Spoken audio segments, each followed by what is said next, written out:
আপনি যদি বিসিএস এর জন্য প্রিপারেশন নিচ্ছেন বা চিন্তা করতেছেন যে প্রিপারেশন নিবেন, তাহলে আপনার মাইন্ডে একটা বিষয় সম্পূর্ণ গেঁথে রাখতে হবে। সেই বিষয়টা হচ্ছে বিসিএস হচ্ছে একটা ধৈর্যের খেলা। আপনার যদি ধৈর্য না থাকে তাহলে আপনি বিসিএস এ সাকসেস হতে পারবেন না। কিরকম ধৈর্যের খেলা? বিসিএস যে সিলেবাস আছে সেটা কিন্তু বিশাল বড়। এত বড় সিলেবাস কিন্তু বাংলাদেশে আর কোনো চাকরির ক্ষেত্রে নাই। আপনার প্রচুর পড়তে হবে, প্রচুর ইনফরমেশন গ্যাদার করতে হবে এবং আপনার কিন্তু মুখস্থ করতে হবে প্রচুর পরিমাণের।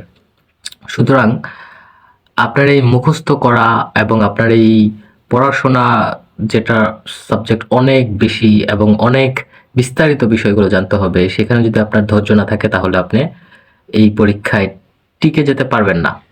সুতরাং আপনার অবশ্যই প্যাশনটা দরকার। সো এই স্টেপটা নেওয়ার আগে আপনি প্রথমে বিসিএস সম্পর্কে সম্পূর্ণ বিষয়গুলো বিস্তারিতভাবে জানুন।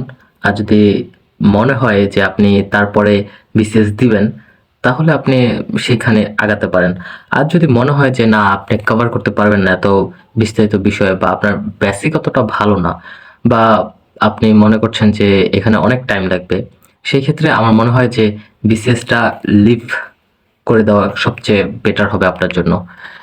অনেকে বলে থাকে বিসিএস হচ্ছে অসুস্থ কম্পিটিশন। এটা মানে এটা বলে থাকার কারণ হচ্ছে আপনার প্রচন্ড পড়তে হয় এবং জবের ভ্যাকেন্সি খুব কম এবং মানুষরা চান্স পায় না সেজন্য। আর সব তো মানে দেখা যায় কি, আপনার ধরেন 5 লাখ যদি পরীক্ষা দেয়, অর্ধেকই হচ্ছে এমনি শখের বসে পরীক্ষা দেয়, অথবা মনে করেন যে তারা হচ্ছে অ্যাভারেজ কোয়ালিটির, তারা বাদ পড়ে যায়, অর্ধেকই বাদ পড়ে যায়। আর বাকি অর্ধেক হচ্ছে দেখা যায় আনফরচুনেট, মানে বাকি অর্ধেকের ভিতরেই মেইনলি হচ্ছে আপনার খেলাটা হয়, নির্বাচনটা হয়।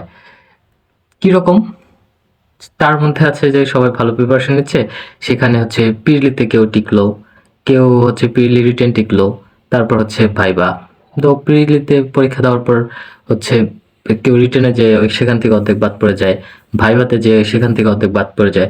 তো ছাঁকনির মতো ছেঁকে টেকে লাস্টে গুটি কয়েকজনকে উঠানো হয়। সো এটা হচ্ছে অনেক ধৈর্যের বিষয়। এখন হচ্ছে সাফল্যটা আপনার হচ্ছে কিভাবে অর্জন, আপনি যদি এক অধ্যবসায় না করতে পারেন, আপনার মধ্যে যদি পার্সিভারেন্স না থাকে, তাহলে বিসিএস সম্ভব না।